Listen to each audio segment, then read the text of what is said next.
11 of the scariest locations in Fallout? Let's go. The Museum of Witchcraft in Fallout 4 does an excellent job of just setting an absolutely terrifying tone, especially if it's your first time and you have no idea what you're in for. Upon approaching it and seeing it in the distance, you would just think it's a spooky old church, and you would kind of be correct. But the Museum of Witchcraft in Fallout 4 is based off the very real Salem Witch Museum, which, if you couldn't tell, is located in Salem, in roughly the same area as in the game. And the buildings in both real life and in the game look strikingly similar. But the one in real life, which I have been to, is way too touristy and nowhere near as creepy as the one in the game. But upon approaching the Museum of Witchcraft and just scoping it out before heading in, we can find the body of Private Hart near the cellar entrance. And on their body is this holotape. Jeffries, Lee got the recorder working. So this the sort of detail you had in mind when you signed up for the Gunners? Hauling luggage from Linwoods for some robot butler? What was his name? Wellerton? Wellingham? Not now, Private. Where's Connors? He's not at his post. Oh, sorry, sir. The lieutenant said he found some tracks. Wanted to check them out. Private Martin. Tracks? What track? What the hell is that? Oh my... Connor! Where's the rest of him? Jesus. Aldous. Sergeant Lee, drive the case. Do not let that thing out of your sight. Everyone inside the museum, now! Major! Major, what found us? So it seems like these gunners were on a mission of some sorts, and things ended up going foobar, and they ended up just becoming blood splatters all around the Museum of Witchcraft. And upon heading inside, we very quickly come to the realization that we're not alone.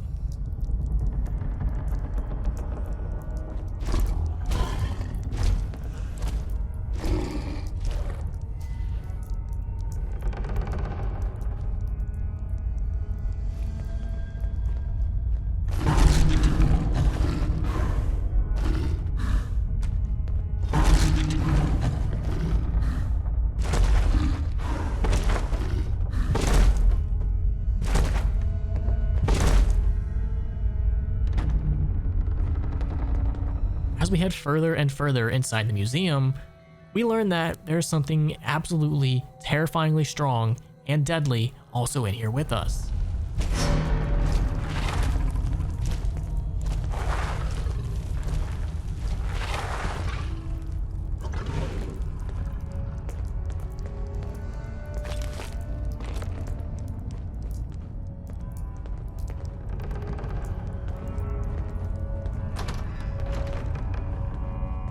Be careful.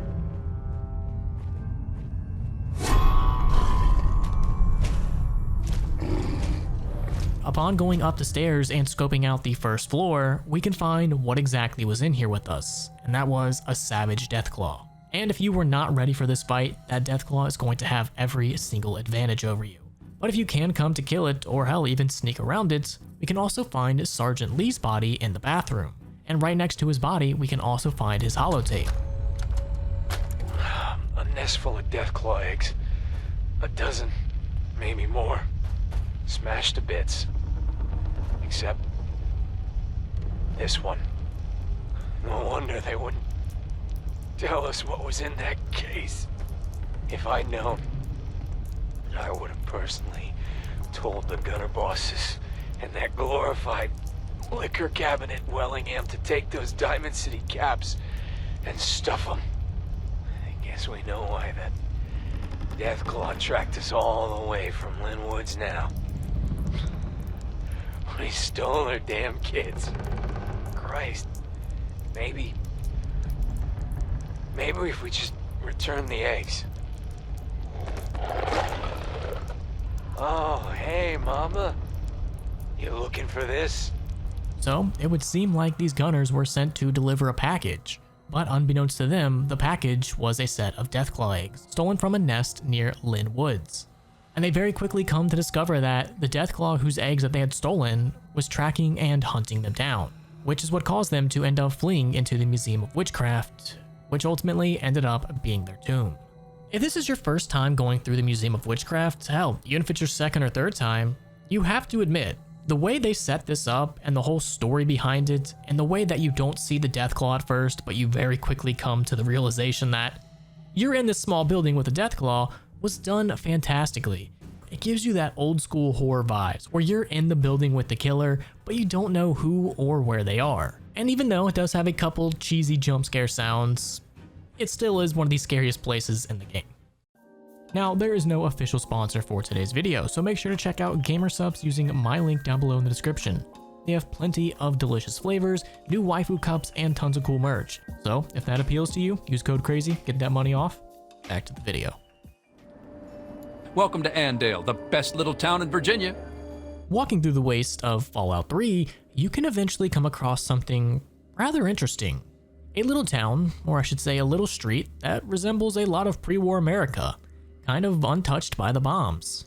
And wanting to learn more about this new town of Andale, we decide to talk to some of the residents, starting with Old Man Harris. Upon entering his house and striking up a conversation, he's very irate and warns us to leave while we still can. What? Who are you? What? How? How did you get in here? What are you doing in this town? Get out! Get out while you can!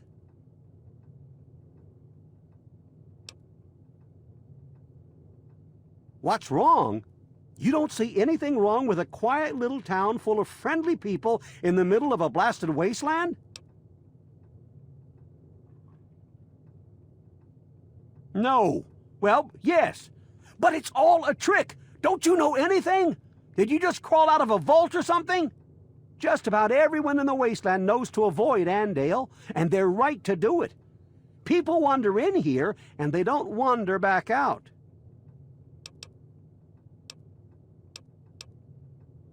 What? You don't believe me? Just look in the basements, or out in that shed. You'll see what I mean.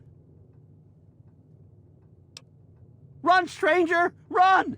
That all seems to be the ramblings of some crazy old drunk. He has no idea what he's talking about. Let's try talking to some of the other residents. We'll start with the Wilsons. After you enter in their house completely uninvited, you can strike up a conversation with Willie Wilson. That's a fine day, isn't it? Well, hi there. Welcome to Andale. I'm Willie Wilson, though folks just call me Bill. Is there anything I can do for you? Why, it's a place to settle down and raise a family. Of course, we don't just let anyone in here. The Homeowners Association is very clear on that. Besides, there's no room. As amazing as Andale is it any wonder that all the houses would be full of happy families? I feed my family, and I love my wife and daughter. What else more is there to life, stranger? Family first, and any man who says anything different is saying something wrong. And you should hit that man with a stick. Now, other than the fact that this guy's a total square, we really didn't learn much from that. And talking to his wife doesn't reveal anything either. And attempting to talk to their phase-shifting demon child, we don't get anything out of that either. Well, let's go to their neighbors, the Smiths, and see what's going on. Talking to Jack Smith, we can learn a little bit more about the town. Hello there, young lady. Good to meet you. Name's Smith, Jack Smith. Welcome to Andale, the best little town in Virginia.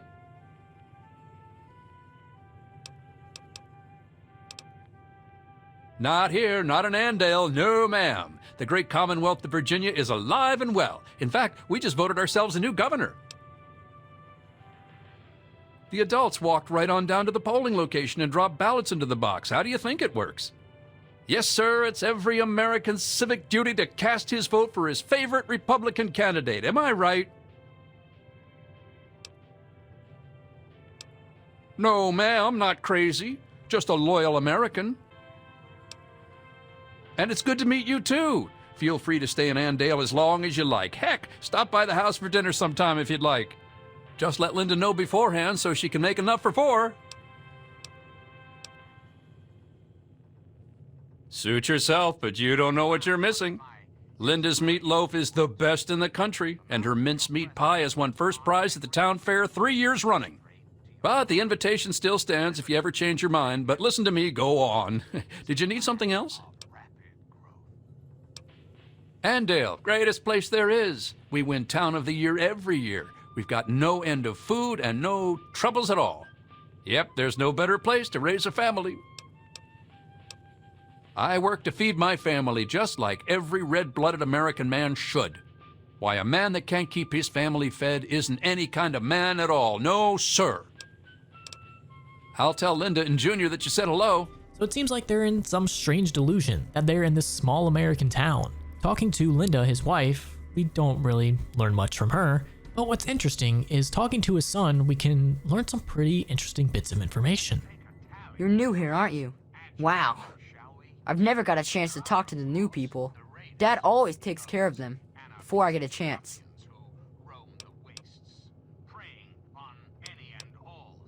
The same things that all parents do. My mom cooks and cleans the house, and my dad goes to work with Mr. Wilson. They work in the basement, or sometimes in Mr. Wilson's shed. Dad says that when I'm older, I'll come to work with him, and we're in the family business.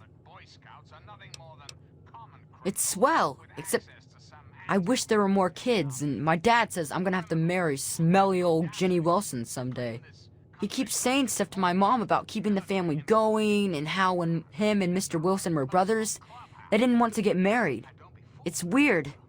That means Mr. Wilson is my uncle, and Ginny is something. I don't know. It seems weird to marry her. It's okay, I guess. There aren't a lot of kids around here, and no one who comes to visit stays around long. Dad says it could be worse, that there are a lot of starving kids in other places. But still, I wish I had more kids to play with. So it would seem that this town has been practicing incest for quite some time. But what also piqued my interest is that he also mentioned the shed in the basement. Something very similar to what Old Man Harris said. Well, what's like the worst thing we could find in the— oh dear God, no. They're cannibals. They are murderous cannibals. They kidnap tourists, they skin them alive, put them on meat hooks, cook their flesh and eat it, and it seems like they've been doing this for quite some time. And not wanting anything to do with murderous cannibals, you try to immediately leave, where you get confronted by almost the entire town. Hey there, stranger. I got something I want to talk to you about. I couldn't help but notice that you were poking around in Bill's shed. So, did you find what you were looking for in there?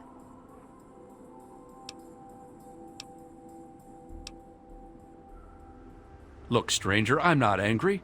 I just want you to tell me the truth. If you can't do that, then I'd think you'd best head out of town.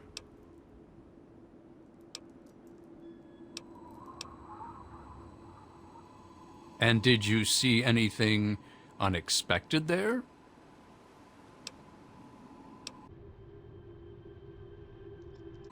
And do you have any thoughts on that? Well, that's good to hear, friend. Very good to hear indeed. You wouldn't believe how judgmental some people can be, honestly. All I'm trying to do is keep my family happy and fed. Tell you what, talk to Linda. She'll give you some of her special meat pie. It's to die for. But not you. You're good people. And if you feel like you're up to the task, you actually can talk your way out of this, and they will just let you go, seeing you as a fellow cannibal. But let's say we decide to not check the shed, and instead decide to stealthily, in front of everybody, make our way to the basement.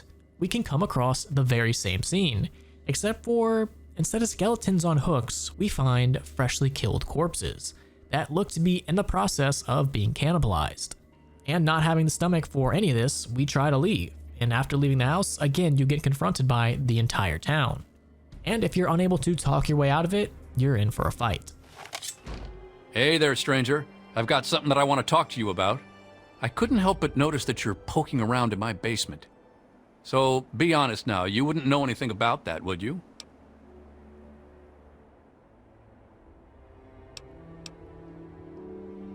I'm afraid that it just doesn't work that way. I guess we know where the next meal is coming from. But after the fight, there was a couple people noticeably missing, mainly the kids. Where are they? Well, if we head back to Old Man Harris's house, he thanks us for killing these evildoers, and says that he will raise the kids to hopefully be better than their parents. And I gotta say, this entire town of Andale is rather creepy. No quest really takes you here. You kind of just discover this entire subplot all on your own. Without actively trying to investigate this town, you would never know that hundreds of people have met their end in this very house or shed. And it's not like they're in the middle of nowhere. They're relatively close to Tenpenny Tower. So this would just go to show you that you can never trust anybody in the waste. So we had a group of Chinese prisoners to experiment on. Those were the days. Little Yangtze is just sad. As you approach it in the Old World Blues DLC, you can hear what appears to be a faint radio.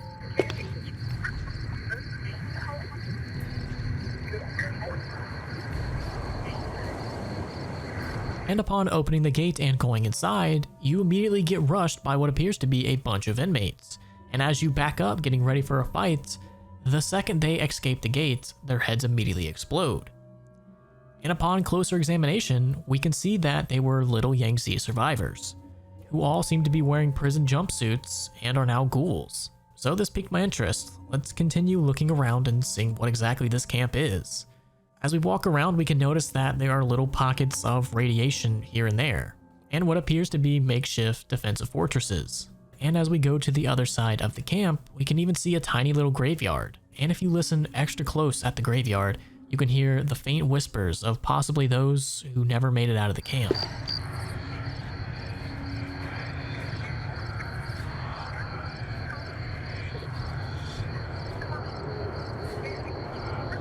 If we continue looking around and we go to the back, we can see that against this back wall, it seems like they attempted to stack up all of these beds so that way they could maybe finally get their freedom. But unfortunately, that doesn't seem possible. Every time one of these guys tries to leave, their head just immediately explodes. And as we enter the guard tower right next to the camp, we can see only what can be described as a makeshift science laboratory with a dead camp survivor on the ground that appears to have been operated on. Accessing the terminal, we can read a bunch more about the camp. Log entry 01. The government shipped in the first batch of dissidents today. 3 whole trainloads of communist infiltrators. Half of them don't even speak English, so we had to show them where to go with our nightsticks. The docs are already talking about research subjects. Guess that'll help advance the war effort. Log entry 02. One of the prisoners who speaks a little English came to the commandant's office today screaming about hungry ghosts snatching his people up in the night. The commandant told him to give up on the ignorant superstitions of a bygone era and had him thrown into the cooler for 3 weeks. I've seen some of the new robots that they're developing here, and I gotta wonder where they get the brains from. Log entry 3. Another escape attempt last night. We rounded them all up and processed the escapees, but these little bastards are determined. We've got triple shifts on the camp around the clock, and the extra hours are eating up morale. The commandant says he's put in a requisition to use the camp as a field test for the new total pacification collars that the scientists have been working on here. Maybe then I can get some goddamn sleep. So it seems like all the Little Yangtze survivors were just people that the government thought were accused of being communist infiltrators and were forcibly relocated here to become test subjects, and eventually had slave collars thrown on them for their compliance. If we continue reading on, we can read what Elijah has to say. Second day at the pre-war concentration camp. Kept China citizens here before the war. Radiation turned them. Had to keep them in the camp with collars. Explains why some of these slave collars exist. Always wondered. Some were clearly pre-war tech. Researching the collar frequencies, touchy. Circuit architecture is messy. Deconstructing them, taking time. Must be careful. Can't be spotted by local robots, or the insane brains from the dome will try to haul me back there, then research me. The only other real entry that Elijah has that talks about the camp is this one. Day 4. Still continuing research. Found way to deactivate collar after some failures. Just a few headless ghouls. It's been hard to go fishing in the camp without one trying to run the gate and their heads exploding. Damn collar's twitchy. Need to ration the mentats, giving me migraines. So taking all this along with other terminals from around Old World Blues, we can pretty much summarize what happened here both before and after the bombs. Before the Great War, Executive Order 99066 was used by the president to round up and imprison Chinese and Chinese American citizens in concentration camps all across the US. And the unfortunate group that happened to come here were not just prisoners, they were test subjects. On its very first day of operation, the camp was filled with 3 entire trainloads of prisoners, a lot of who didn't really understand English. And a lot of the research that was being done here mainly revolved around brain extractions. Because at the time, one of the Big Empty's ongoing projects involved the whole robo-brain technology. After the war, Big Mountain would essentially become abandoned, with the prisoners still being locked up in the camp, forever entombed here by the wire fence and their collars, with the radiation slowly turning them into a ghoul. and for 2 centuries, they essentially were trapped here with nothing else. And when Elijah finally arrived, instead of freeing the ghouls, he decided to use them as his own test subjects, exploiting them to help him figure out this technology. And these experiments that he did would eventually lead him to creating the explosive collar that we see in the Dead Money DLC. And there seems to have been at least 2 successful escape attempts. We can run into 2 little Yangtze survivors called number 27 and number 34 that are at the nearby hills overlooking the prison camp, which begs the question, were they possibly waiting and trying to figure out a way to help their fellow inmates escape? Before we continue on with the video, you know I gotta shout out my beautiful Patreon supporters. We got Fat Lucky Potato, Icy Storm, May Y'all, Giovanni Diaz, G Daddy Smackdown, Forg, Ty Mulan, and One Up Gamer. Patreons get videos early and can come see me when I'm working my second job at McDonald's. So if you would like to be a Patreon supporter, a link is right down there below in the description. Back to the video. You done mess up now, outsider! Now, when it comes to an entire DLC, I think Point Lookout has to be one of the scarier ones. It's a complete shift in tone. Unlike the Capital Wasteland, which is ruined cities and metro tunnels, you're like a fish out of water, getting sent into a foggy, swampy, backwater town with like southern gothic horror post-apocalyptic vibes. But probably the main thing that really scared a lot of people in this DLC has to be the swamp folk. They are your classic inbred hillbillies. Something straight out of like The Hills Have Eyes or The Deliverance. And you pair their disgusting and disfigured faces with their aggressive and terrible screams, you get something straight out of a horror movie. But what exactly are the swamp folk? Who are they? What caused them? Well, they were the local inhabitants of the swamps of Point Lookout. That of course suffer from mutations due to radiation and a shallow gene pool. And even before the Great War, the people of Point Lookout were known to be distrustful of outsiders. Before the Great War, a volunteer relief worker and 2 military personnel were attacked by the Point Lookout locals, and their entire culture stems directly from a cult, mainly one led by a certain Constance Blackhall. So not only do we have mutated inbred swamp folk, now they're dabbling in the occult. And with them running around shooting first and maybe asking questions later, it's no wonder that when people left this DLC, they were eager to get back to the Capital Wasteland.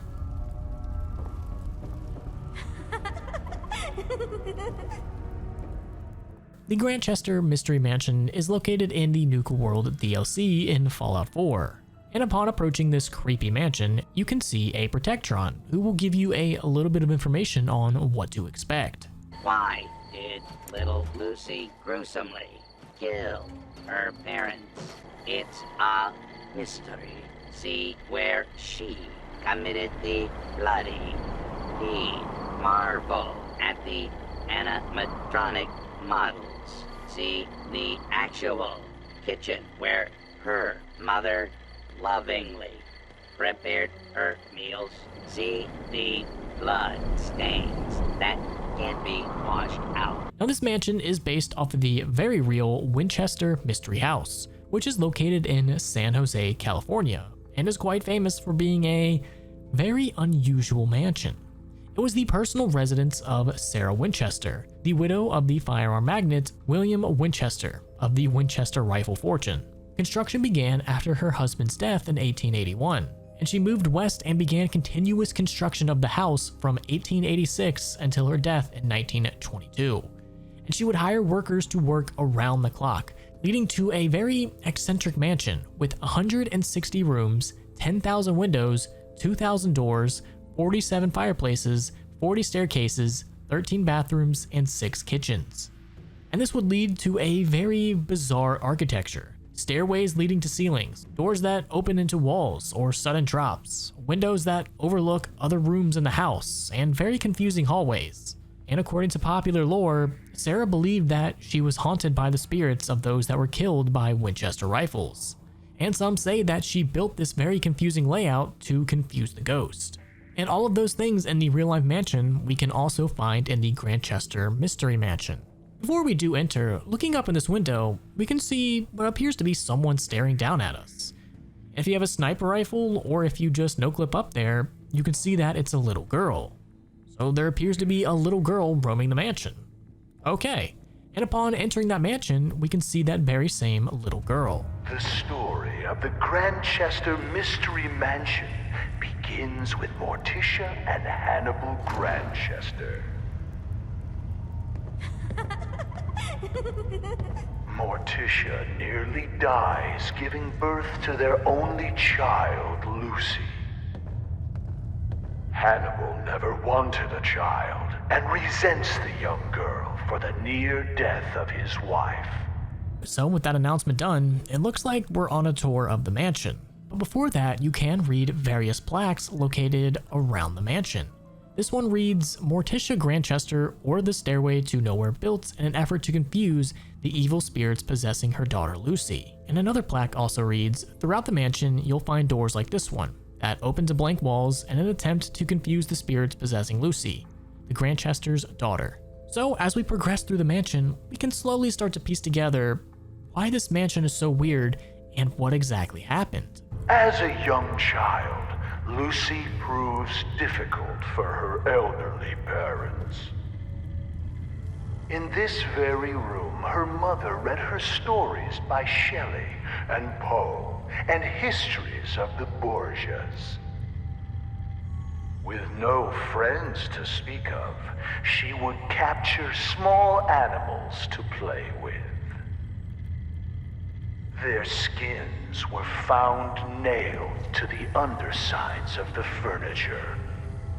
The next plaque reads, Portrait of Morticia Grandchester. Photographs suggest that the artist took many liberties to make her look youthful and attractive. Morticia was soon convinced her daughter was possessed. Hannibal was certain he could beat the evil out of her. Morticia complained every morning of ghostly chills afflicting her in this very hall. Taking the advice of her psychic, she persuaded Hannibal to build fireplaces to drive the spirits from it. Another plaque reads, throughout her short life, Lucy was fascinated with fire. She liked to throw insects into the flames and watch them burn. Morticia's psychic insisted that Lucy could be saved by driving out her evil spirits. Rooms such as this one were built to confuse the spirits, making it more difficult for them to find Lucy. One morning, Hannibal came in here to find a doll that looked suspiciously like him, swinging from a noose. This plaque reads, after creating this upside-down room, the Grandchesters stopped receiving visitors. Most of their high society friends had begun to shun them by then anyway. Hannibal's favorite cook quit when Lucy put mice in the stew.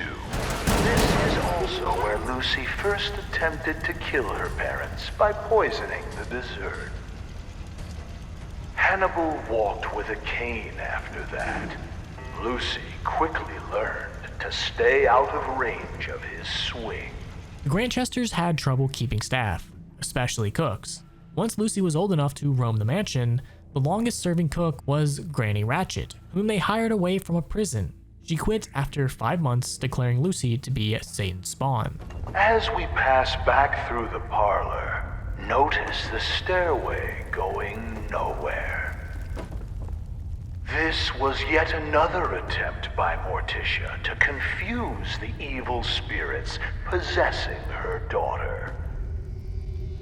It is not permitted to dangle small children over the railing as you proceed to the next room. Madame Scarlata conducted seances in this room for Morticia in an attempt to drive the evil spirits from her daughter. Lucy would sit in the room above this one and knock on the ceiling during seances. Madame Scarlata once accused the little girl of trying to push her down the stairs. There is no need to be scared. Modern science has proven that ghosts are not real and seances are fake. When the Grandchester Mystery Mansion was sold at auction, several trick candles were found here. When curators investigated this room, they found a variety of hidden speakers, tripwires, fog machines, and other devices clearly used to stage false seances. As we head into the next hallway, we can see that same little girl, and we get the feeling that this quite possibly could be Lucy's ghost, but we're not for sure. In this room, you will see the collected artifacts from Lucy Grandchester's short time on this earth. Replicas of these items may be purchased in the souvenir shop. What child would not want to play with a toy boning knife like the one Lucy used to skin small animals? For adults, functional replicas are available. After impaling his foot, mysteriously driven into his shoe, Hannibal came to Lucy's room to punish her for the prank. We'll never know for sure how it happened, but he was found with a pair of scissors driven through his eye and into his brain. Lucy claimed she was holding them in self-defense as he tried to beat her with his cane. She said he tripped and fell onto the scissors. When asked why his fingers had all been cut off, she replied that it was so he couldn't hold the cane again. Lucy's mother was found dead in the master bedroom with a cloth doll stuffed in her mouth. Her wrists had rope burns, but no ropes were ever found. Lucy insisted that the doll was solely responsible because Morticia wouldn't give her a kiss goodnight. Lucy was committed to an asylum. On her 18th birthday, she escaped. 9 days later, she was found hanging in the attic, dead from an apparent suicide. The last plaque reads, "After the gruesome murder of Lucy's parents, the police confiscated dozens of items from this room. They were assorted knives, makeshift weapons, animal bones, and toxic substances. Strangest of all was a journal written in some sort of code that was never deciphered. Unfortunately, all of these items remain in police evidence lockers to this day." And as we get into the last room, we finally run into the man who has been leaving all these traps for us, Zach. And upon taking him down and reading his terminal, we can see a bunch of interesting entries. The first couple just deal with him moving in and setting this up to be a trap for unsuspecting wastelanders. But the last entry is rather interesting. It says, "One of those goddamn bots keep malfunctioning. Can't figure out which one it is. It keeps laughing or something. Gotta be the Assaultron because it kinda sounds like a little girl. Going to take me forever to fix that crap." This is quite possibly the same little girl that we've been seeing and hearing. And if we head off into the attic, which is the same place that Lucy committed suicide, we can see her ghost yet again run away. And if we try to follow it and we open this door, it just leads to nowhere. So if we take together everything we learned, we can put together this horrifying backstory of this mansion. Lucy was born to Hannibal and Morticia, who lived in this manor. The birth was very traumatic for the family, as her mother nearly died, and her father took it out on her. And while her mother attempted to bond with her daughter by reading her tons of horror stories, it was to no avail. Lucy would go on to find her own entertainment by making others suffer, including many small animals. With being unable to bond with her daughter and Lucy's terrifying playtime activities, her mother became convinced that her daughter had been possessed by forces of evil, and her dad decided that he could rescue his daughter by physically beating the evil out of her. And upon talking to a psychic, her mother became convinced that Lucy was indeed possessed and needed the spirits to be exorcised out of her body. Eventually, Lucy would make an attempt on her parents' life by putting poison in their food, and it was only halfway successful, as it only left her dad with a limp, but he was still able to physically assault Lucy. And this would all come to a breaking point when her father impaled his foot on a rusty spike that had been planted in his shoe. Her father would approach her room, intending to end her reign of torment once and for all. But unfortunately, that is not how this would turn out. Lucy would go on to stab him with a pair of scissors straight through his eye into his brain. After that, she would go on to murder her mother. After being taken into an insane asylum, she would later escape and head back to the mansion into the attic, where she would eventually take her own life. Now, the ghost that we see running around the mansion is child Lucy, but to be clear, Lucy did not take her own life until she was already an adult. And learning all of this information about Lucy, the beatings that she would take growing up, and her ultimate fate is very disturbing. And I feel like they could have done a better job if they would have gotten rid of the whole Zack and constant traps around this area. They should have gotten rid of that whole aspect and really just focused on the horror and scariness of this mansion. Because having to constantly deal with traps kind of takes me out of it a little bit. And if they would have just focused on Lucy's story and making this place haunted, it would have been infinitely better in my opinion. But that's just what I think. What do you guys think? Gary! Vault 108 is a rather scary vault, mainly because of one thing that's inside of it. But before we get into that, what exactly was Vault 108? Well, Vault 108 was originally built to accommodate 475 residents, for a total of 38 years. The premise of the experiment revolved around intentionally leaving all standard positions unfilled, to eventually be assigned personally by the overseer. This was with the exception of 3 named roles: Zachary with the chief of staff, Jarek with the chief of security, and Nathan as a morale officer. In addition, the primary power supply was intentionally set to fail in 20 years, which was only about half of the vault's intended active time span. And the backup power supply would not be sufficient to power the entirety of the vault.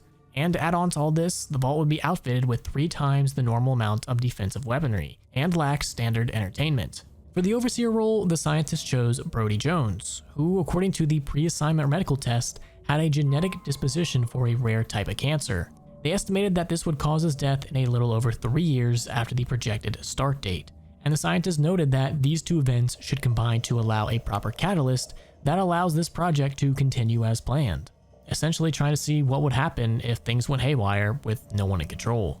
But the scientists weren't done with just that. They also wanted to engage in a series of cloning experiments. And exploring the vault, we can find a holotape that reads as such. Attempt 53. Gary 53 is hostile toward all non-clones, as was the case with the previous 52 attempts. We may have to consider a means of disposal of the pre-existing Gary clones, as the observation rooms are getting quite full. Gary 54 exhibits no change in hostility towards non-clones. If anything, he is even more hostile. Dr. Peterson can attest to this, having been injured while examining Gary 54. Tomorrow we are going to dispose of several of the Gary clones, which will leave room for many more attempts. So it seems that the scientists in this vault were just repeatedly cloning Gary. And after that point, we really don't know what happened in the vault. We can only assume that the Garys rose up and eventually killed everybody that was a non-Gary clone. And after they successfully took over the vault, they would kill anyone that came near, which is evident by the numerous amount of bodies that are just littered at the entrance of the vault. But the scariest part about this vault is that behind every corner, there seems to be a Gary clone that can only really say one thing. Gary! Gary. Gary! And to really just push this creepiness deep down into you, in the Operation Anchorage DLC, we can find this interrogation log, where it seems like a Gary clone was captured purely for his Pip-Boy. And this happened. Gary? Listen, son, I know Murillo was rough on you. I'm sorry. I really am. Gary? Gary? Right. You can drop the act now. I'm not here to hurt you. Gary? Look, just remove the Pip-Boy, and we can part ways. Gary! Gary! You know what? Fuck this. Hand me that saw, and turn off the recorder.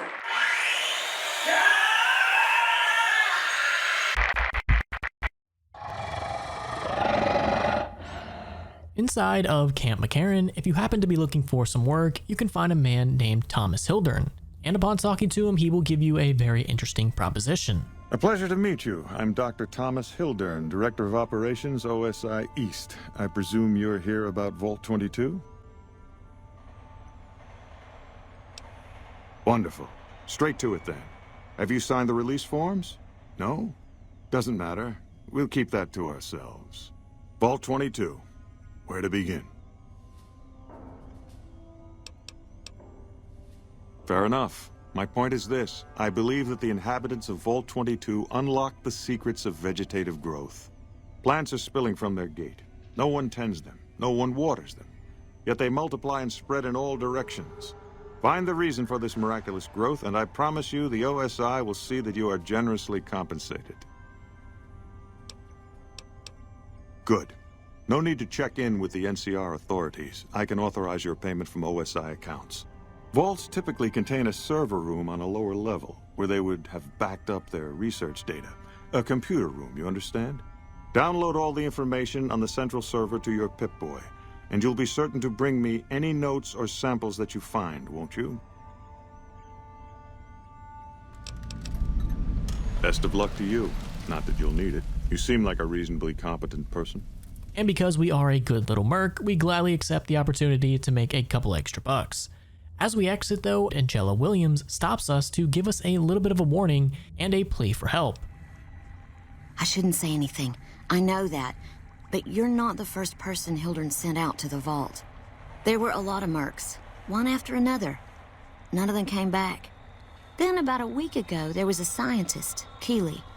She's unusual. Not the sort of person you'd expect, but she's an absolute genius, and he didn't mention her? Not even her name?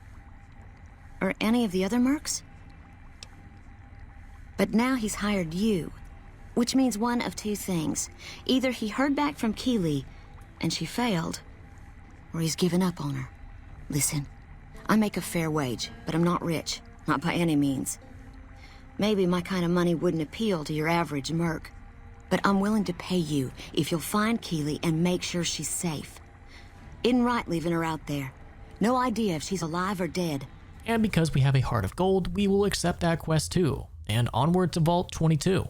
Once we arrive at Vault 22, we notice something is very off. It's much different than the rest of the wasteland. Surrounded by nothing but sand and rock, here, lush vegetation seems to be growing. But what's odd is that on the Vault 22 sign is written, "Stay out, the plants kill." Which is weird because how can plants kill? And I would have to agree with this little writing in the bottom. Okay, crazy man.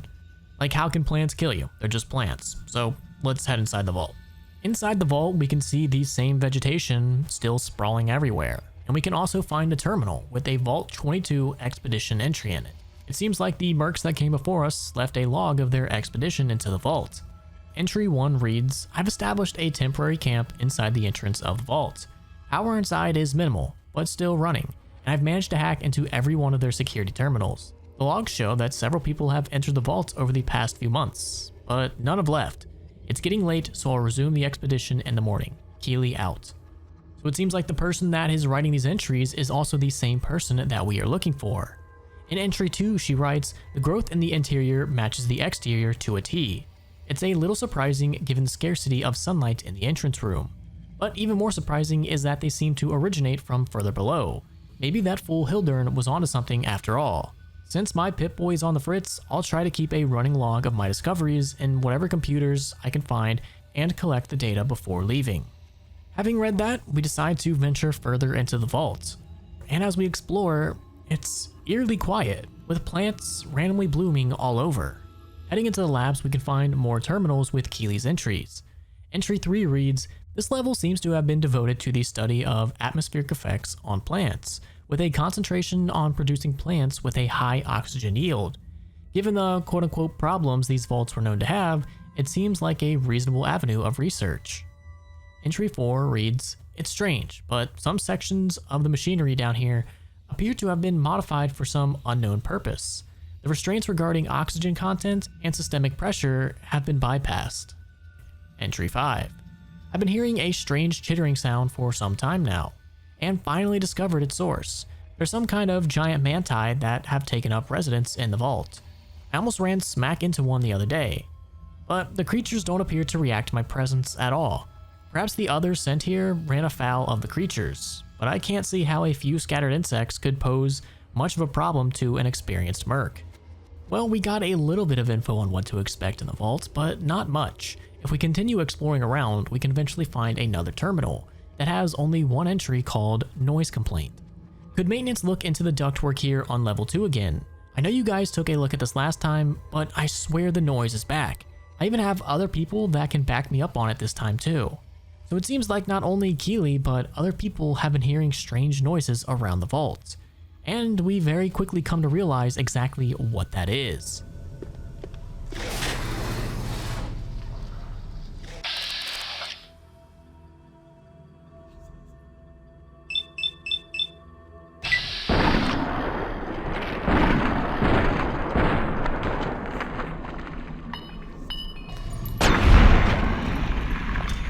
Camouflaging itself with the plants, we can find a spore carrier, a mutated humanoid plant hybrid that seems to lurk inside of this vault, and with their ability to hide inside the plants, they're very difficult to see.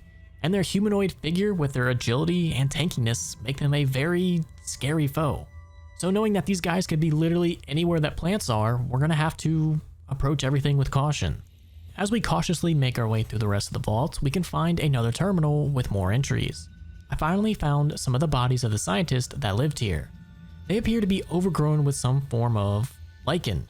They blend in so well with the other growth that I walked right by several of them without even noticing them. I've taken the proper precautions, but the lichen doesn't seem to be contagious, at least to ghouls.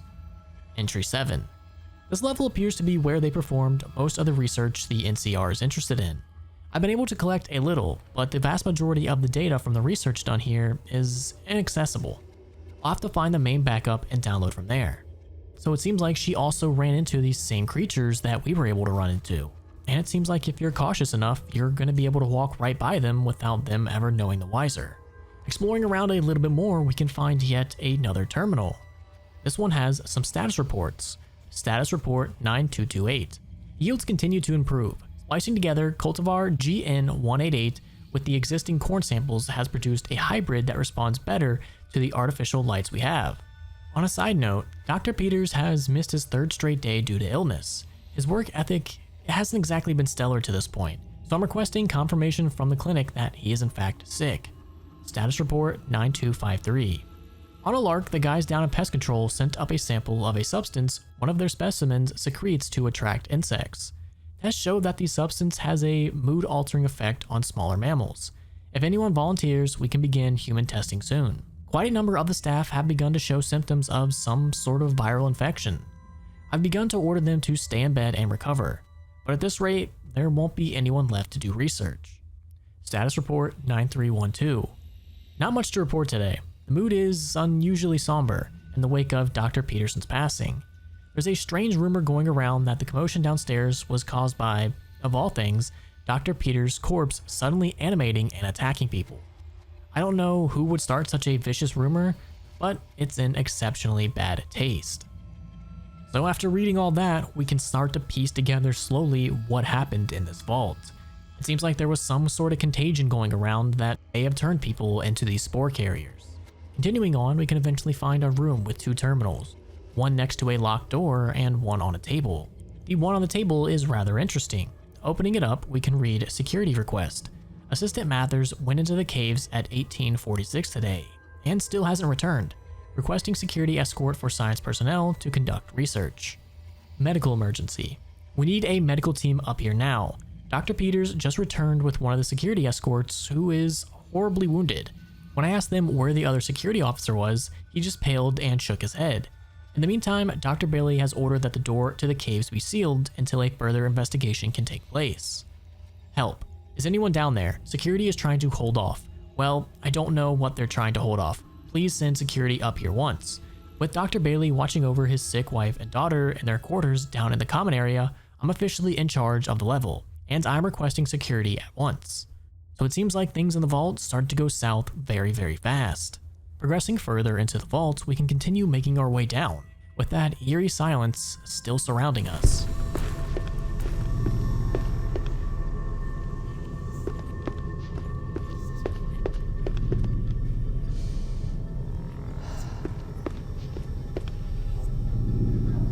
Eventually we can come up to another terminal with more of Keely's entries. Entry 8 reads, I guess no one will miss this ridiculous trivia game. The questions weren't even that hard.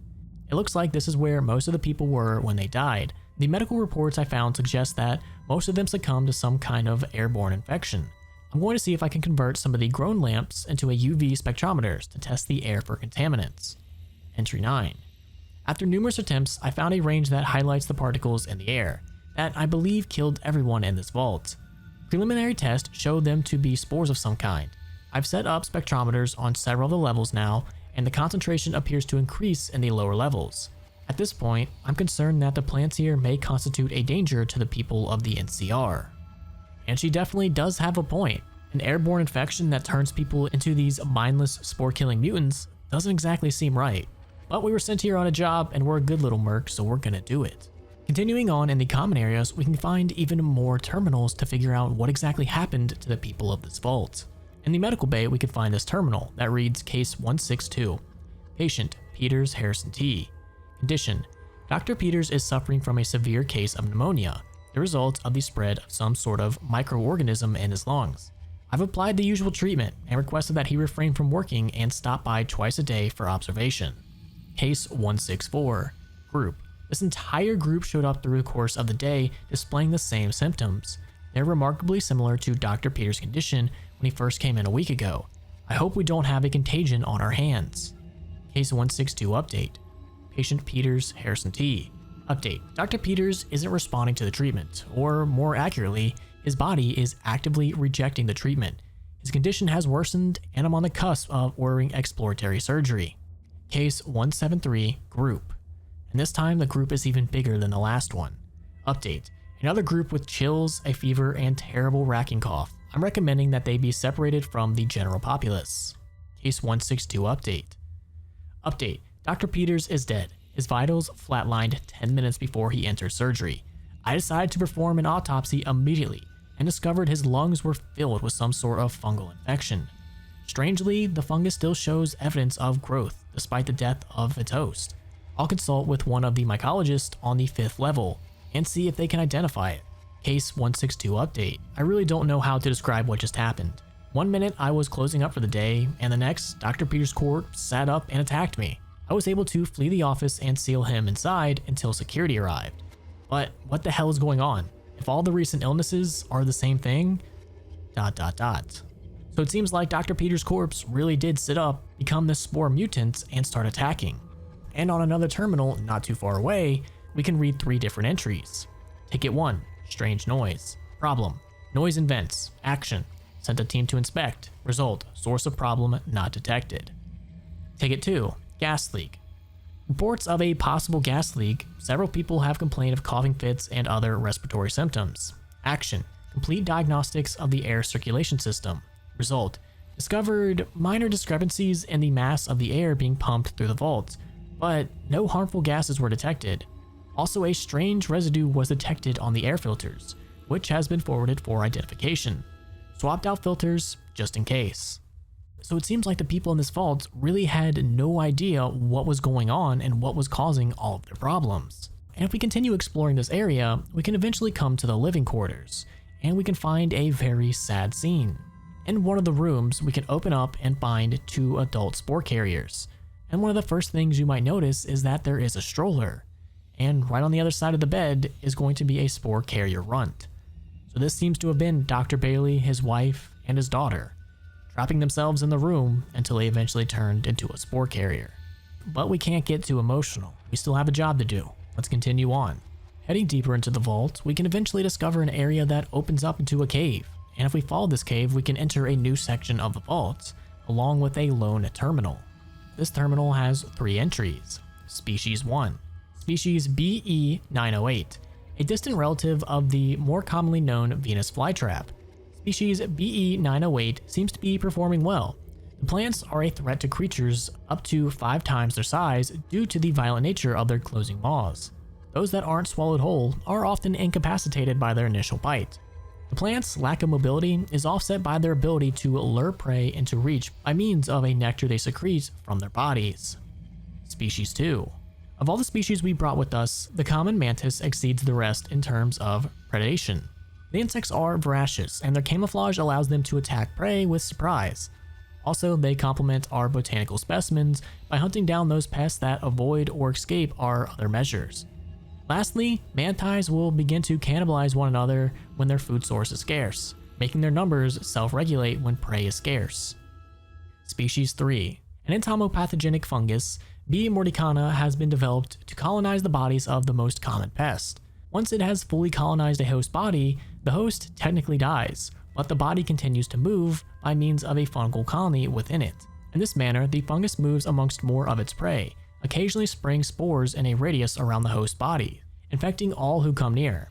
Its drawbacks include the time it takes to kill, 10 to 20 days, and its limited effectiveness when dealing with unsocial pests. So could this be what infected everybody in the vault? This little fungus managed to cause all of this destruction and essentially almost kill everyone in the vault. Probably, but that's none of our concern.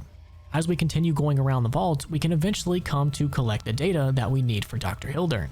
And since we've been dealing with murderous plants this entire time, what's a little bit more? We can eventually come to another section of the vault that breaks into a cave, where we can explore a little bit more and find Keely. She tells us to meet her on the second floor. And upon making our way back to the second floor, she tells us that she wants to destroy the vault so that none of this would ever happen anywhere else.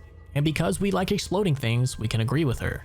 She turns on the gas and tells us to ignite it. Heading back down further into the vault, we can toss a grenade and set this whole place ablaze. Returning to Keely, we can tell her that the job's done, but she has one question for us. Ah, good. You survived. I was beginning to think you hadn't.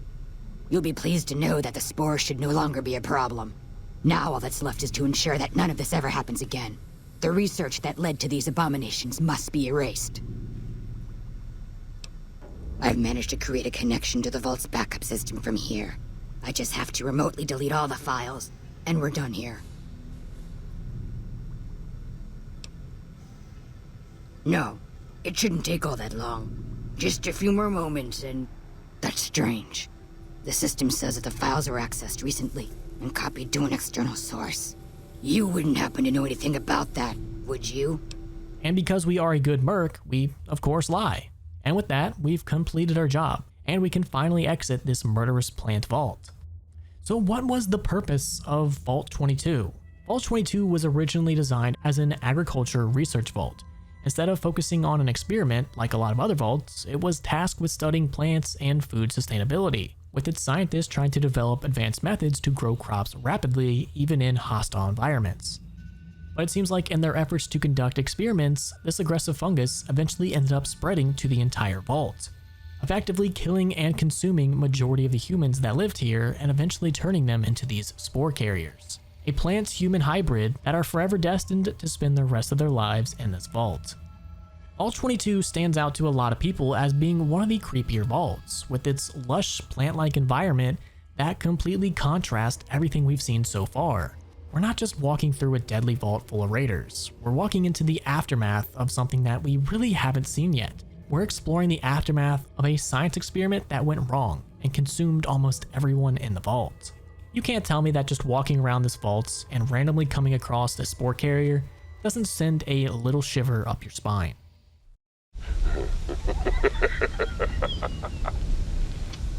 The Fen Street Sewer is one of the creepiest locations in Fallout 4. Upon entering it, you are unknowingly entering a serial killer's dungeon, and that can become very clear only a couple steps after entering. You can see a skeleton strewn up on a wall, along with an X and some chalk on the ground, and sitting next to that is a Dear Detective holotape, where we can learn a little bit more about what exactly we're walking into. Here we are, Detective. If you followed my instructions, you're alone. And well, if you aren't, I've already left. You better be alone. Well, come on in. I've put my work on display down here, and I'd very much like you to see it. It would seem that we've entered a serial killer's working ground. The serial killer is known as the Fen's Phantom, who is said to have at least 24 victims, and used this underground sewer system as his home base, where no one would know about what is going on down here, and he could finally be himself. But this serial killer seems to have this fascination with this detective and is trying to lure the detective deeper and deeper into this dungeon. And as we follow in the detective's footsteps to learn more about this serial killer, we can see plenty of examples of his work. And after heading far enough in, we can find the next Dear Detective holotape. I want you to appreciate your surroundings, detective. I can only be myself in a place like this. Life up there is exhausting. Every day you smile at people who don't care about you one way or another because that is what you do. Down here, I really get to live. I'm happy to share it with you today, detective. So this phantom would appear to have been seriously messed in the head. This psychological horror thriller that we're walking into just gets creepier and creepier by the second. But as we continue following in the detective's footsteps, again, we see more examples of this serial killer's work, until eventually we find tape 3. I am getting so anxious about our meeting, detective. You know, I think I have only ever wanted someone to know me. And really, I can't think of anyone who knows me as well as you do. I am your object of fascination, and you have become mine. It's humbling, detective. And as we pass more and more of the serial killer's victims, everything culminates up to finding tape 4. I didn't want to hurt you, detective. I didn't want to hurt you. But you hurt me first. Now I know you didn't mean those things you said. And I forgive you, detective. It doesn't matter anymore. Now you're here with me. And we have all the time in the world to get to know each other. So it would seem that the phantom and the detective ended up meeting, and ended up getting into a fight, and the detective ended up either retreating or falling back injured somehow. And the creepiest part about all this is we don't know what happens after this. Does the serial killer escape? Did the detective actually get the edge on him? Did the detective pass away in the sewers? How long was the Fen's phantom able to continue killing people? We don't ever get an answer, and that's probably the creepiest part. For all we know, the phantom could still be at work in this present day. Now there are plenty of theories as to what exactly happened to the detective and the phantom. One of them involves these two skeletons that we can find on a mattress. Some have theorized that after the phantom killed the detective, he ended up taking his own life, and making sure that his body and the detective's ended up staying here together forever. Another theory that I see is that this body right here is the detective's, staying untouched exactly where he fell after him and the phantom's final confrontation. And the reason for that is because of the mysterious creepy radio that is sitting right next to the body that is playing this very creepy tune.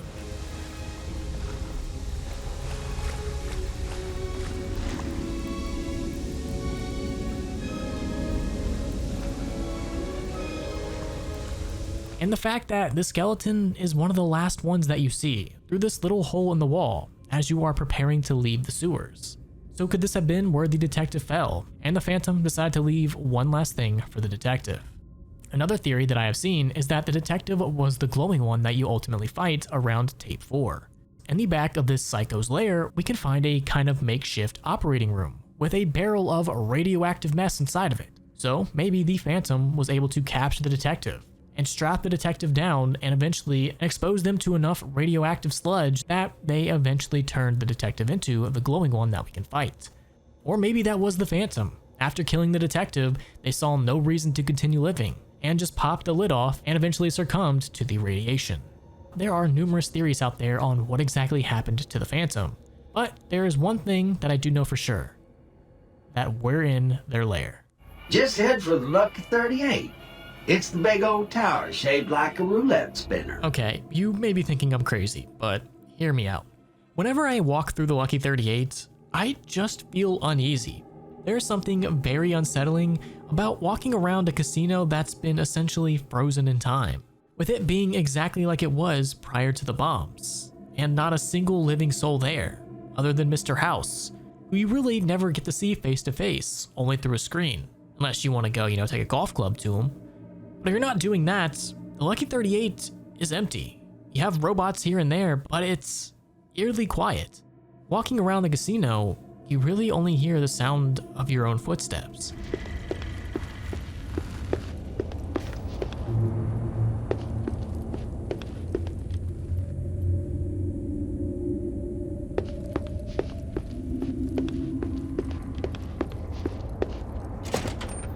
There's just something about the emptiness that puts me on edge. As much as we all love the Lucky 38, you gotta admit, it is very unsettling. Even the penthouse has this unworldly feeling, and even going all the way up to the cocktail lounge, you just get that weird feeling in the back of your mind.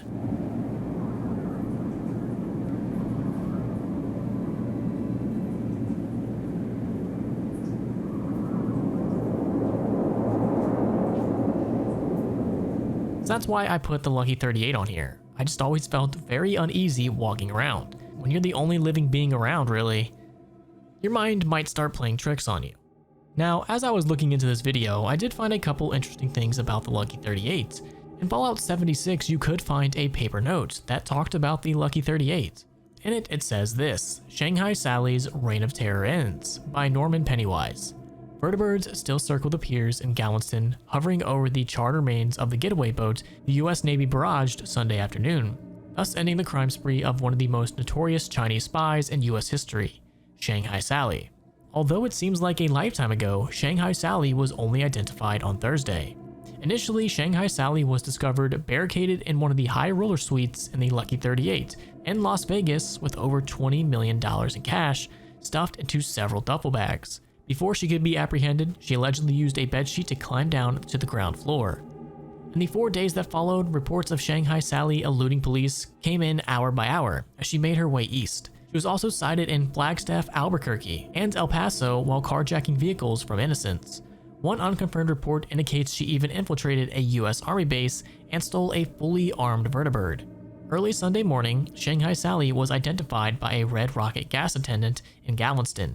As she sped off to meet her Chinese handlers in a stolen speedboat, the USS Wade barraged the boat with salvos of heavy ordnance, dramatically closing this terrifying chapter.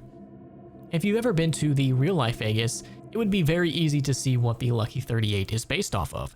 It's based off of the Stratosphere, or now called the Strat. It is a hotel and casino, and at the top of the tower you do have a nice little restaurant, which unfortunately, I was unable to go to. Still pretty upset by that. Another vault you can come across in Fallout 3 is going to be Vault 106, where upon entering it, it seems like your standard abandoned vault. Well, upon exploring it, we can learn that that is not exactly the case. As we enter the vault and explore around, behind one locked door, we can find this terminal, and it's to vault security, and it says, if any of our residences notice an unusual odor or faint taste in the air, please assure them that everything is okay. There was a slight irregularity in our filtration system, but nothing to cause alarm. The systems have already been corrected and are 100% functional again. If you notice anyone acting out in a strange manner, please report the disturbance immediately so medical assistance can be sent. From the Overseer. Reading that put us a little on edge, but we've seen stranger vaults before. As we continue to explore this vault, something weird starts happening. We start to have these weird hallucinations.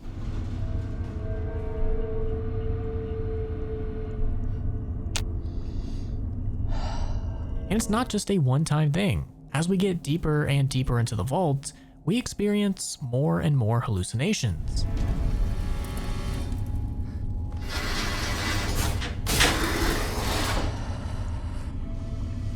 Until eventually we come across some of the vault's inhabitants, which are designated insane survivors.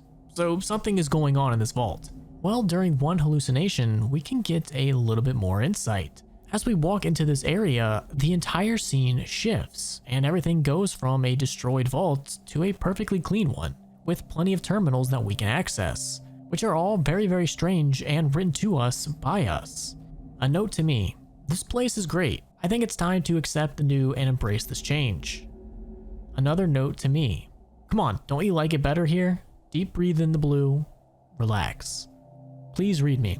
Seriously, this place has everything we need. Enjoy it while we're here. Fine, be that way. I have nothing more to say to you. We're through here. So it seems like something is seriously messing with our brain. Whatever this blue is, it's not gonna end well for us. And as we continue throughout the vault, we keep seeing more and more hallucinations.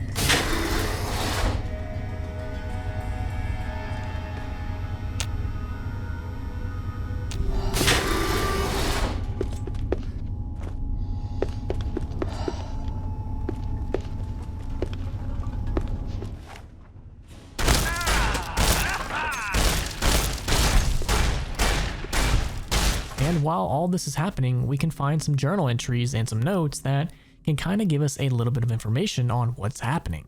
We can find a torn out journal entry that reads, "For some reason today, the air is different. I can't quite place it, but the air tastes a little blue, I guess? As weird as that sounds, the air tastes blue. Blue like my suit." That kind of rhymes. Weird. Weird beard. I always wanted to be a beatnik, but the pants were too tight. Another note we can find called "Feel the Love Man" reads, "Oh man, I just had to get my thoughts on paper, man. Otherwise, the cat in my head forgets, man. The sky is as blue as it used to be. I'm so happy to be here and my roomies are flailing around in the love mist. I can't remember what I was doing before, but man, is it great here now. I never thought about it like this before, but the walls just need somebody to love too, man." And another note we can find reads, "To anyone who gets this, I don't know what happened. All of a sudden, everyone just started acting strange. The overseer told us to lock ourselves in a room and wait until security gets the riffraff under control. So that's what I'm doing. I managed to catch the security chief on his way past, and apparently the weirdos are so out of their head they can't read. So if you're not affected, say the word Fanzini, and I'll let you in." But unfortunately, when we enter this room, all we find are 2 adult skeletons and a child.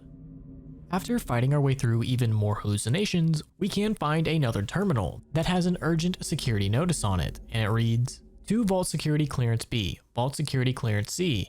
Today at 15:30, we are initiating Control Sequence 46-2A. We are unsure of the full effects of the gas release, so we request that anyone receiving this message head to their designated locations as noted in your C11 form. The assigned locations were chosen for the cover and safety they provide. So do not vacate them unless dire circumstances arise. Remember to handle anyone acting abnormally according to the guidelines. And most importantly, immediately call for medical assistance. We thank you for your assistance during this brief test and assure you that the control is non-lethal and will be cleared from the air before 1600. The Overseer." So the Overseer and the security team all knew about this. They were using everyone in the vault as a test subject for this gas. Now, if we head into the Overseer's office and we hack into the Overseer's terminal, we can read an urgent preparations report. The ventilation system has been checked and the required security and medical protocols have been initiated as per instructions in the preparation for release of the control. The following systems have been brought online: V-Shaft 00289 and so forth. The following systems have been disconnected: V-Shaft 0014 and so forth. The following security precautions have also been completed: Security Protocol 5146A, Camera Protocol 52 Overseer, and Medical Protocol 98 MedAlert. I have overseen all preliminary tests and can assuredly say we are ready and prepared for the worst. Well, apparently he was indeed not ready and prepared for the worst, considering the state that we find the vault in. So knowing all of this, what exactly happened in this vault?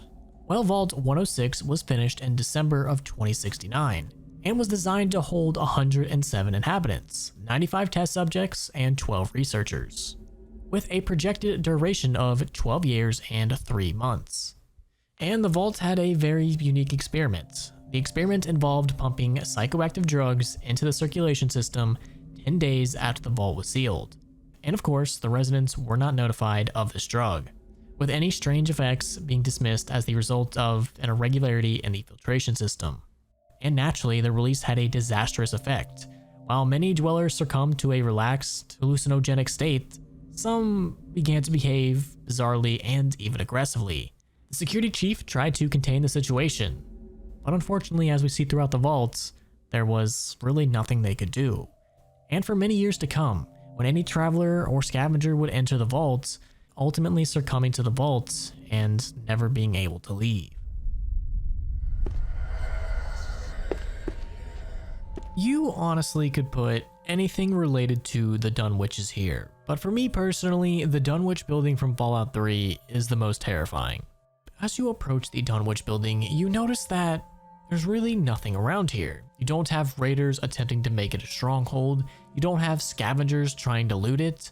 It's a very empty building. And entering it, we can kind of see why. There are just bodies scattered all over the place. And as we take a look around the first floor, we find a bunch of holotapes labeled Jamie's personal journal. And there's a lot of them, so we'll hold off on that for now. But as we go down the hall, it looks like this mop and bucket kind of move on their own. But maybe we're just seeing things. Exploring some of the other rooms around, we can see that there are even more bodies all over the place. It looks like whatever happened here didn't leave really any survivors. The only thing other than mops and buckets that seem to be moving here are some of the building's inhabitants, feral ghouls. So it looks like we're in for a little bit of a fight as we progress further into this building. And right around the corner from our first fight with ghouls, we can find yet another holotape from Jamie. That makes 6 so far. I can only imagine just how many are scattered throughout this building. But I'm assuming we're going to find a bunch more, so we'll hold off on that for now. Let's continue exploring deeper into the building. After making our way upstairs and dealing with a few more ghouls, something very strange happens. This door opens up on its own. Now, fool me once, shame on you, but fool me twice, that's the second time something paranormal has happened. We definitely better keep our eyes sharp. As long as it keeps being simple things like that, I don't think we have too much to worry about. After searching through a couple more rooms, we come into a room just splattered in blood. And there on a table is yet another holotape from Jamie. That makes 7 at this point. Maybe there is something important that we should probably know. Let's take a listen to what Jamie has to say. Why the hell would he come all the way out here? Dad's been a little nuts for some time now, but not like this. Leaving me in that crappy old hospital without waking me. Without a goddamn flashlight. I made enough selling the meds we scrounged to have kept us both fed at the colony for weeks. Now I'm almost out of rations, my shoes are pretty much destroyed, and I'm still chasing the old coot. By my last reckoning, he was headed south. Maybe I shouldn't have waited so damn long to start tracking him. Trail's gone cold. Gonna wander with these guys a while. They say they wander the area. Maybe somebody's seen Dad. These guys aren't who I thought they were. Jesus, they killed that family for a sack of rotten vegetables. Getting out of here next chance I can without catching a bullet. Hit a caravan today. Trev didn't see the kid and got popped. I took care of Tawny right then and put one in Thor before he saw her fall. That earned me some grub from the traders. Even better, they saw Dad. He was in pretty rough shape and still has the goddamn book. Trader says it gave him the creeps. Me too. But it's good to know he's still alive, still headed south. He must have been trying to trap food here. I recognize his snares. I can make out a building on the horizon. That must be where he headed. If not, at least I get a roof tonight. Don't like the look of this place. Don't like the smell. Gives me the creeps. Don't want to risk a shot at the crows till I know what's in there. Sneaking in tonight. The raiders told spook stories about zombies in the ruins. Never saw anything like that where I come from. But Lord help me. They're real. Not quite what Thor said, but close. These things look... I think they really used to be people. Seems like Jamie has been on a very interesting journey, all in hopes of finding his dad. But he really doesn't give us much information about this building, and all he really did was talk about the raiders and some weird book. But as we go forward, we'll keep our eye out for some more holotapes from Jamie. But as we get ready to exit this room, we find a drawing on the table next to the holotape, and it's some weird altar kind of thing. Not knowing the significance of this really, we'll just stash it away for later. Continuing our exploration of the building, something even stranger happens. Now, we've definitely dealt with hallucinations before, but they're usually caused by drugs or something like that. This one seems to have just happened on its own for no reason. There's just too much paranormal going on. Something just bigger has to be happening here, but we're not quite sure yet. In the same room as the hallucination, we can find Jamie's next holotape. God help me. I found Dad today. I didn't think it was him, but... face. The zombies didn't touch him. I think he was becoming like them. Didn't know it was him until I found that old book near him. No more killing. I just need to go. Can't forget the book. All I have left of him. It's warm against the stone. I'll just rest a while. Glad that he found his dad, but it seems like his dad ended up becoming a feral ghoul. But towards the end of the holotape, we also come to the realization that Jamie is also turning into a ghoul. Well, Jamie so far hasn't really been much help on this building. Maybe this terminal next to the holotape will give us a little bit more information. The first entry just talks about their auto dictation software. The ones we're interested in starts at 10/18/2077. And it starts like this. Coughing. Memo to sales staff. In recognition of an exemplary quarter, Mr. Statham has authorized me to release sales staff early for the holidays. It was no easy task to release a new acoustic borer to a market used to conventional bit bore drilling systems. But thanks to your hard work, acoustic bore drills are setting a new standard in the excavation industry. Thanks to your many private sales and procurement of government contracts, we'll all be in the black for the foreseeable future. Happy holidays from Mr. Statham and Dunwich Borers. Now get home to your families. The next entry is the same day that the bombs dropped, 10/23/77, and it's completely unintelligible. And it seems like the auto dictation couldn't understand what was happening and just powered off. And the next entry is very much the same. And we don't pick back up until 3/27/2134. What the hell was that? Doesn't matter, doesn't matter. Where is it? Where? Impact sound and paper crumble. There, paper crumble. Safe and sound. Jesus, they bled so much, but I kept it clean. Clean. Shit, more. Gotta move, gotta keep it safe. 4/27/2134. My skin. Barely any left. One of them now, but they know I still have it. Stay back you. Deep breathing. That's close enough. Door. You and you too, over there. Yes. One of us. Ugh, Qualtoth is returned. 5/1/2134. Liquid dripping. Ugh, Qualtoth. I came. Back this time. Deep temple. Screaming. Twisting. Impact sound. No light, no flesh. Deep temple born, deep temple died. Ugh, Qualtoth again. Returned. Retribution. And then the auto dictation cuts off. So I think I'm starting to see a theme here. Whatever is happening in this building seems to be turning people into feral ghouls. Because not only do we have Jamie's dad, we have Jamie and whoever this person was. They even said that their skin was falling off.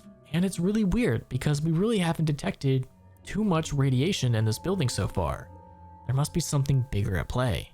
And as we push forward farther into the building, we come across this locked door.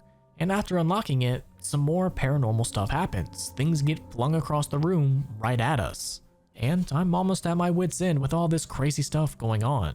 But I want to know what's happening here. So accessing the terminal, we can figure out a little bit more. In the terminal, there's only one entry called Data Entry. And it reads, here I am, trapped in a room by myself, typing on a terminal, trying to keep myself busy.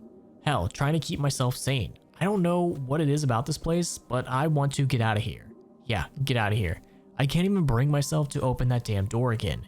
I hear those things wandering around outside, sniffing, screaming, doing whatever they do. When I first got here, I thought the place was abandoned and went looking for anything to scavenge.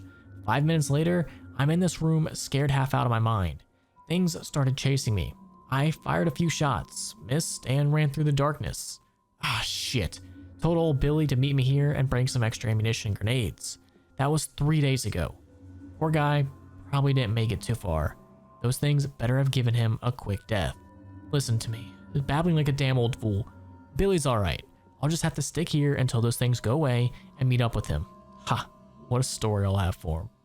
And I think we did meet Billy. Billy was the first skeleton that we saw in this building.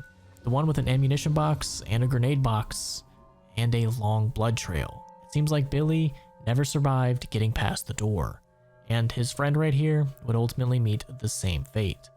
After a little bit of getting lost around this very confusing maze-like of a building, we can find Jamie's final entry. Sharp knife. Sharp knife to send him to Deep Temple. Flay and say my words. Abdul comes again on the Feast of the Weaker. Feast for the Deep Temple. Born again. Here. Al-Hazared. Yes. Yes. It seems like Jamie might have completely lost it. He's talking utter nonsense.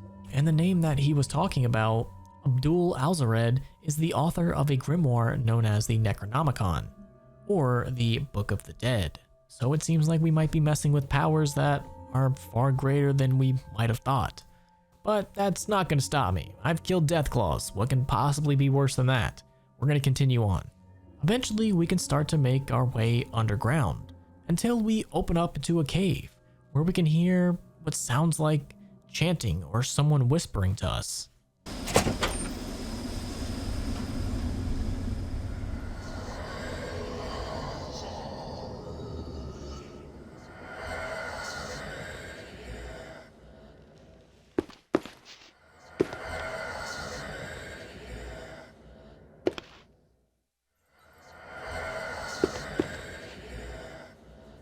And as we get closer to the end of this mystery, we can eventually find Jamie, who seems to be huddled around this altar-like thing and is immediately hostile. After taking care of Jamie and his fellow ghouls, we can come across an obelisk that seems to be dedicated to this Ugg-Qualtoth that these people keep mentioning. Could this have been what has been turning everybody into feral ghouls? Is that why there was a bunch down here seemingly worshipping it? I'm not really sure, but after looking around and looting all I could, I'm gonna get out of here because that obelisk altar thing is absolutely terrifying, and that chanting seems to be getting louder. So I do prefer to keep living. Let's get out of the Dunwich Building once and for all.